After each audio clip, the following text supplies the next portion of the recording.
Praise the Lord. ஆண்டவர் ரட்சகருமாக இயேசு கிறிஸ்துவின் நாமத்தில் உங்களை வாழ்த்துகிறேன். சந்தோஷமாக இருக்கிறீங்களா? இந்த ஆறுதல் சத்தம் ஊழியத்தின் மூலமாய் கர்த்தருடைய வார்த்தையை உங்களிடத்திலே கொண்டு வந்து உங்களுக்காய் ஜெபிப்பதில் நான் மிகுந்த மகிழ்ச்சி அடைகிறேன். இந்த வார்த்தைகள் உங்களுக்கு பிரயோஜனமாக இருக்கும் என்று விசுவாசிக்கிறேன். இன்றைக்கு ஒரு வார்த்தையை கர்த்தர் நமக்கு கொடுத்திருக்கிறார். நம்ம தியானிப்போமா?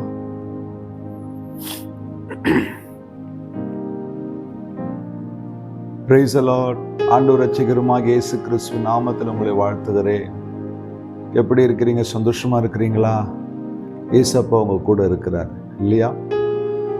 இப்போ ஒரு கேள்வி வருது, ஏசப்பா எங்க கூட இருக்கிறது உண்மைதான், ஆனால் மிகுந்த உபத்திரவங்களும் பாடுகளையும் எங்கள் வாழ்க்கையில் நாங்கள் சகித்து கொண்டிருக்கிறோமே, எங்கள் வாழ்க்கை ஒரு போராட்டமாய் போய் கொண்டிருக்கிறது, ஒரு நிம்மதி இல்லையே, உள்ளத்துல ஒரு வேதனையோடு எங்க வாழ்க்கை இருக்குது, நாங்க என்ன செய்யறது பாஸ்டர்?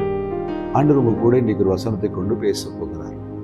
ரோமர் 12ஆம் அதிகாரம் 12ஆம் வசனத்துல, நம்பிக்கையிலே சந்தோஷமாயிருங்கள், உபத்திரவத்திலே பொறுமையாயிருங்கள், ஜெபத்திலே உறுதியாய் தரித்திருங்கள். 3 காரியங்கள். ஆண்டவர் மேல வைத்திருக்கிற அந்த நம்பிக்கையில சந்தோஷமா இருங்க. உபத்திரவங்களும் பாடுகளும் வரும்பொழுது பொறுமையா இருங்க, ஜெபத்துல உறுதியா இருங்க.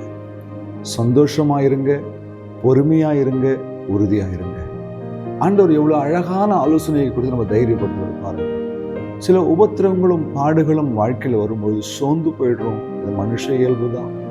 ஆண்டவரே, ஏன் எனக்கு இந்த போராட்டம், ஏன் எனக்கு இந்த பிரச்சனை, ஏன் எனக்கு இந்த கண்ணீர், ஏன் எனக்கு இந்த உபத்திரம் என்று சொல்லி நாம் கலங்குகிறோம், வேதனைப்படுகிறோம்.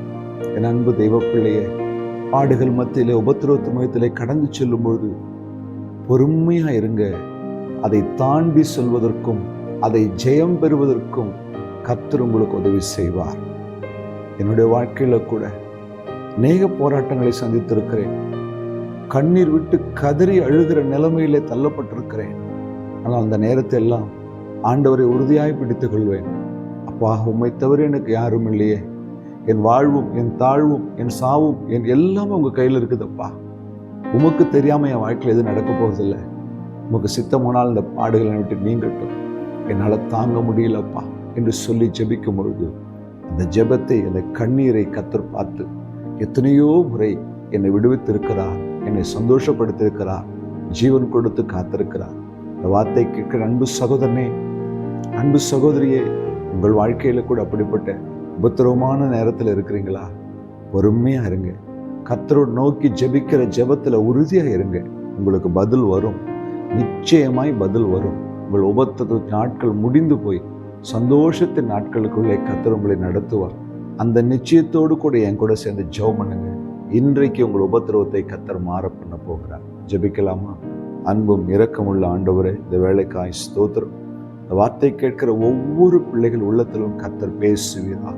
தங்கள் உபத்திரவங்களை மறந்து ஆண்டவரே ஜெபத்தில் உறுதியாய் நின்று நீர் கொடுக்க போகிற மனமகிழ்ச்சியை பெற்றுக்கொள்ள, விடுதலையை பெற்றுக்கொள்ள, ஜெயத்தை பெற்றுக்கொள்ள உதவி செய்யும்.